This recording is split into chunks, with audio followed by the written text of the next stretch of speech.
The ideas expressed in the following presentations are those of the speakers and do not necessarily reflect the views of ACI or its committees. ACI Web Sessions are recorded at ACI conventions or other concrete industry events and will be made available for viewing free of charge for 1 week. Thereafter, they will be archived on the ACI website or added to ACI's online CEU program, depending on their content.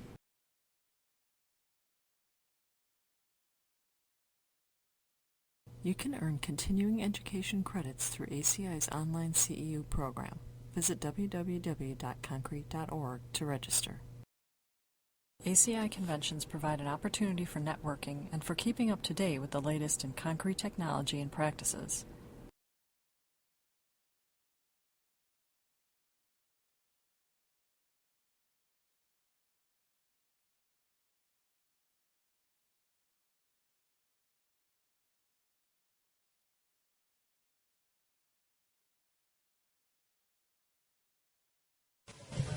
Well, good morning. If everyone could take their seats, we'll get started.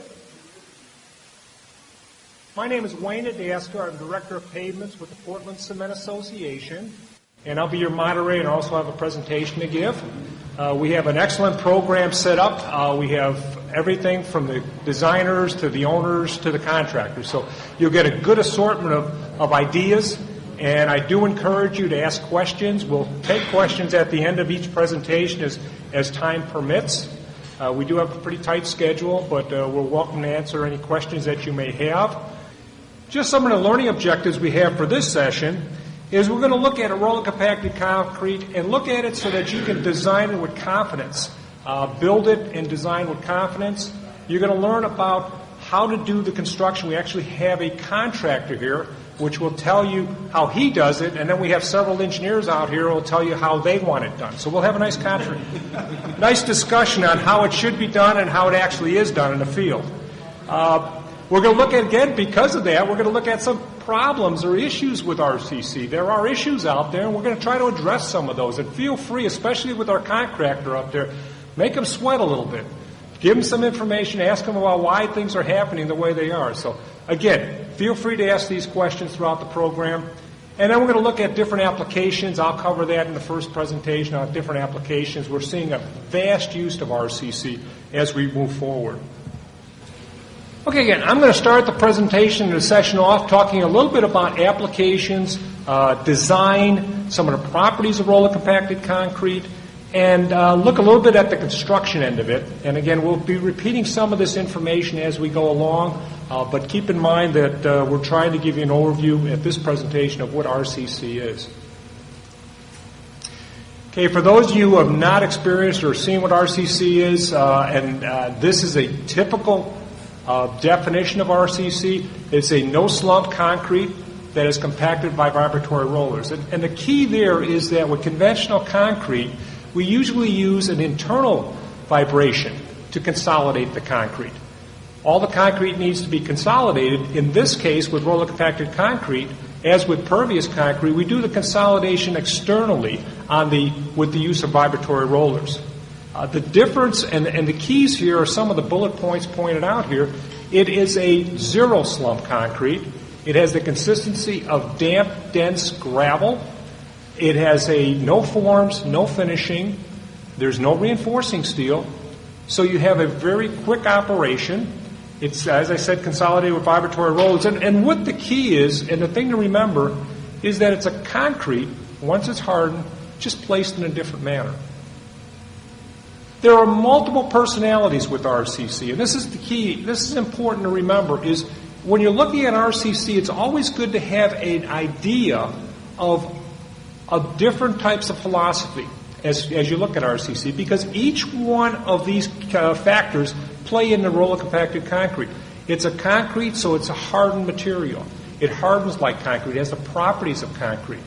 However, when you're doing the testing and the laboratory work, you're doing a soils or geotechnical approach on how do you develop concrete. You take density tests, similar to what you do for soils. So there's a lot of geotechnical aspects in the RCC. And there's also the asphalt phase. You place it with asphalt pavers. You have gradations, multiple gradations, not similar to what you have in concrete. You have multiple gradations that you use for RCC. Many times that gradations go down to 1/2 inch or 3/8 inch. So it has a very similar approach to what asphalts are. It's rolled like it is asphalt. So you have a lot of these combinations. And so in the end, what you have is when you put all these disciplines together, you have roller compacted concrete. Okay, why would we even consider roller compact concrete? Well, there are several benefits to RCC. The first three up there are probably the most key. It's a fast and minimized labor in the production. It's a fast construction method. As such, it's very economical. It is less expensive than concrete, and in many times less expensive than asphalt. So we were talking about a very economical material. And one of the factors that people don't appreciate is that you can get on this material relatively quickly, especially for residential work, areas where you're looking at trying to get this road back into service, if you will, quickly. You can put it down, and we'll talk about applications, as we'll talk about in the last presentation, for low-volume roads. And Chris Toll will talk about how you can put traffic on almost immediately after construction. So this is a key factor. These three elements alone make RCC a very, very interesting material. What about applications? Well, applications for RCC probably in the 70s and 80s and early 90s consisted mostly of heavy-duty pavements. Dr. Pittman is going to talk about the core applications and how it's used for maintenance yards and how it's used for their heavy-duty applications. And that's where it really got started in a big ways with the Corps of Engineers. And so we're going to look at applications on the heavy-duty end of it. But more or less in the last 10 years or so, we've seen it branch out into other areas. We've seen it branch out into highway shoulders, rural roads. This is what Chris Toll is going to talk about, rural roads, how it's being used for rural roads, local streets. Believe it or not, it's used for local streets and residential areas, even pothole replacement, coal patch pothole replacement. So we see a lot of different variety of applications for RCC. And as I mentioned, it has experienced a revival. Probably in the last 7 years, as you can see by this figure, we've seen a huge increase, especially in the private and public and private sector right here, where we see the private industry. We see a lot of parking areas, auto facilities, areas where you would not normally put RCC in the past. You're seeing it being done now.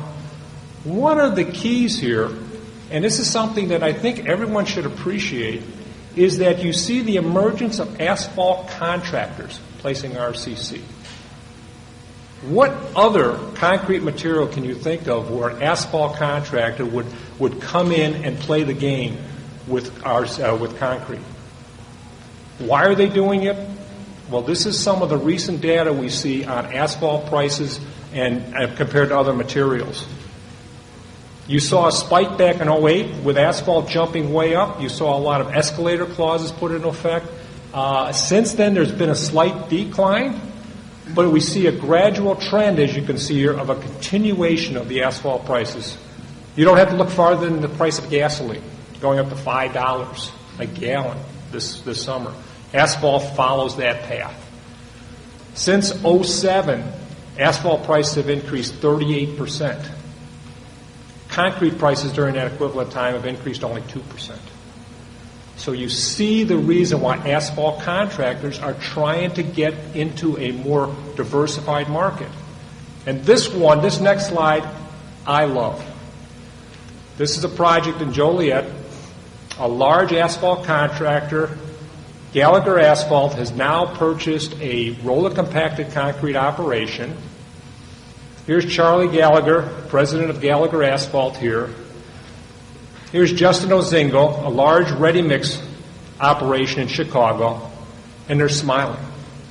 Come on, guys. How many asphalt people and concrete people can stand close to each other and smile and shake hands? I love this picture. So they're smiling, they're just enjoying their life because they're finding that they have something in common. And believe me, this is going to be a continuation. I see this more and more happening, especially at the local level, where asphalt people are trying to get into the RCC business using ready-mix operations. So we see the expansion growing. Okay, project considerations. Well, one of the things that keep in mind, and as I go through here, I'm going to want you to remember 4 things. So my presentation is going to have a lot of slides, but 4 things I want you to remember. And I'll get to the first one shortly, but the project size, when you're doing RCC, the larger the project size, the more economical it's going to be, the more efficient it's going to be. Site geometry, you can see here it's wide open.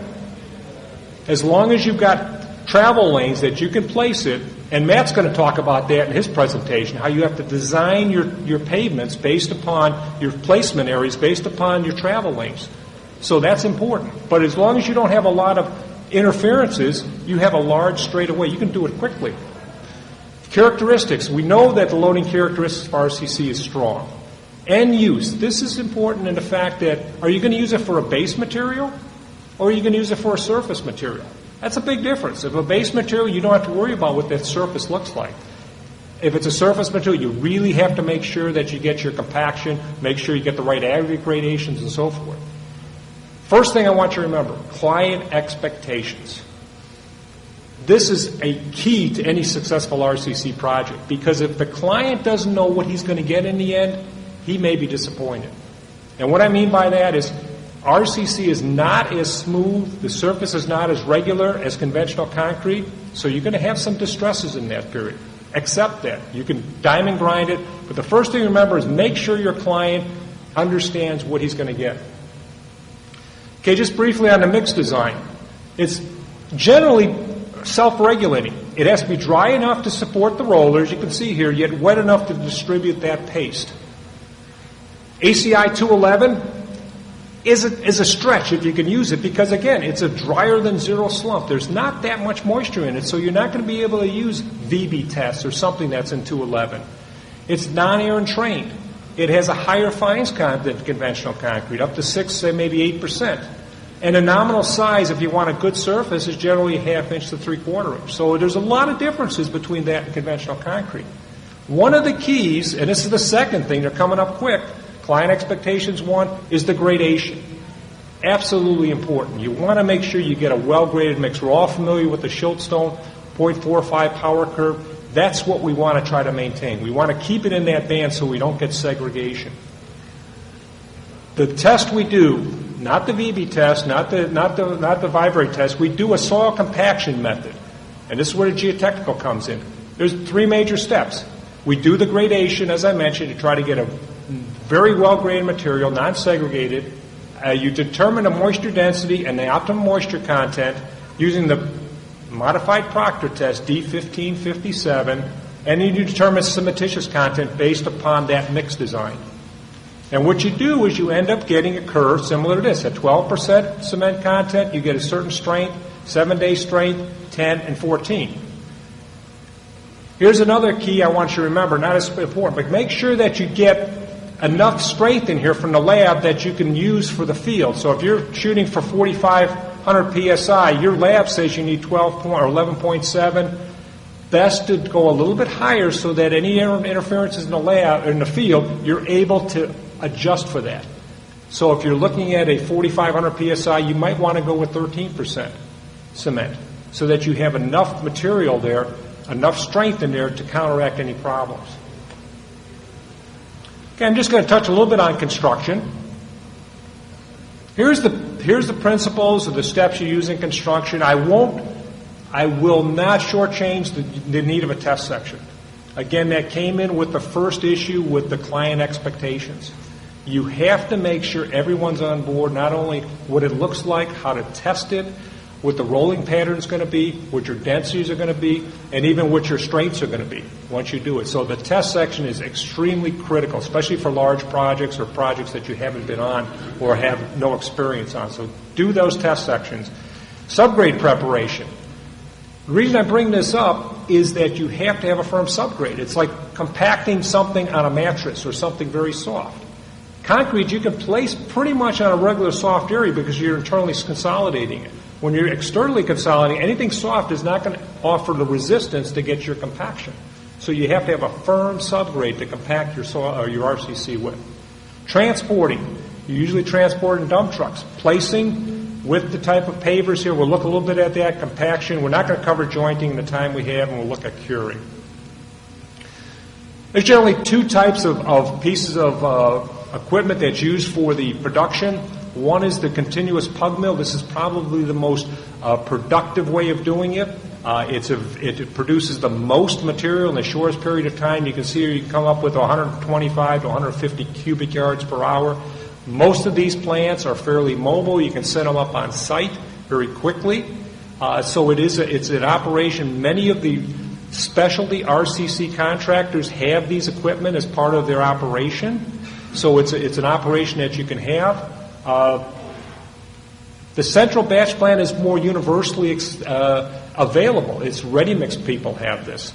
The key difference here is that you need to probably look at 60 to 70% of the capacity. If you have a 10 cubic yard mixer, probably 6 or 7 cubic yards is the maximum you can mix because of the dry nature. And we're going to have our expert in ready-mix production, Frank Lennis, is going to talk about the ready-mix operation of RCC. And he's had a lot of experience on that. Transporting. Dump trucks, very simple. Just like they do asphalt, they take it in dump trucks. You have a cover on it just to keep it away from the weather. Couple things on the transporting. Remember, is you want to make sure that you get this so it's not segregated. There's different stages of segregation that take place that could happen with RCC. This is one of them. When you're loading your trucks, you see here they're loading them in multiple piles. And the reason is, you can see here it's loaded up. If it's one pile, what happens is you get aggregate spewing out to the side. That's going to cause an issue as you start placing it, because those larger aggregates possibly could get into the paver and work its way out. Another thing, you see here on one project, they actually went and the truck moves, and that keeps it filling up a little at a time. So it's kind of an interesting way of handling the segregation issue. Placing equipment. Well, placing equipment, there's generally two types of pavers that are normally used. The conventional paver, which the asphalt people normally have, we're looking at about 80% of compaction out of the paver. Generally speaking, when you use an asphalt paver, you're probably limiting your thicknesses to, say, 6 or 7 inches at most, because you're going to get much more roll down with the asphalt paver. You're not going to get as much compaction out of that asphalt paver. Again, it may need some modification. It's a little bit more harsher than asphalt going through that paver, so there might need to be a little bit more maintenance on something like that. But generally, a lot of asphalt pavers, a lot of the smaller areas, cities, communities have their own paving equipment, as was done in the Streamwood area in Illinois, so they do their own RCC. They just order the RCC from the ready-mix contractor. They have their own dump trucks. They have their own pavers. They have their own rollers. They do it for asphalt, so now they're doing it for RCC. The paver that's generally used for the large projects where you want to get thicker lifts, the 10, even up to 12 inches at most, but generally the 9, 10-inch lifts, you want to look at a heavy-duty densified paver. In other words, a heavy-duty paver, they get 90 to 95% density. They achieve it with these dual tamping bars, and they're also up to twice as heavy as a conventional paver. So you've got a lot more weight behind this. Compaction. The third principle I'm going to tell you about is compaction. That's like real estate. Compaction, compaction, compaction. You have to get compaction. We look for 98% modified. We have a series of compactors you can use. The vibratory steel drum roller, 10-ton minimum. You can actually finish the surface with a multi-tire roller, or in this case, a lighter roller that'll take out any type of surface imperfections. You see here we have the heavy roller here, and then we have like a 4-ton roller taking out the surface imperfections. And why do I say compaction? We need it because you lose strength and durability. All the properties of RCC are lost if you don't get your compaction. Here we're seeing at between 95 and 98, we may be getting 95% of our strength. We drop it down to 90%, and we're getting maybe 75% of our strength. So you have to understand, you have to get that density. So we've got client expectations, gradation, and compaction. There's 3. And the final one I want you to remember is curing. You have to cure the material. It has no bleed water. There's no real elements for the water to hydrate that cement unless it's cured properly. And you can cure it with water. You can cure it with bituminous curing compound here. The nice thing I like about this, you can see they're finishing up here with the rolling, and this person's already placing his curing compound. That's the way it should be working. You should be able to get that thing sealed off as soon as you finish your final rolling. Okay, two last things I've got. One is the RCC guide, which is available through Portland Cement Association. It's a publication that has all the issues or all the elements we talked about here in a lot more detail. Again, available through Portland Cement Association. And the last thing I want to mention is the training modules. This is something that's free to everyone. Please take this down. These are 1-hour interactive webinars that are based on this guide. They were developed by the Portland Cement Association along with the CP Tech Center and also with the National Highway Institute. You just go online and you go to their website located here, and in a search engine you just put roller compacted concrete down and it'll click up these 6 webinars. And they will then go through that webinar. You can then run those webinars, about an hour-long webinar. They're interactive. They'll ask questions and so forth. So it's an excellent way of learning about RCC.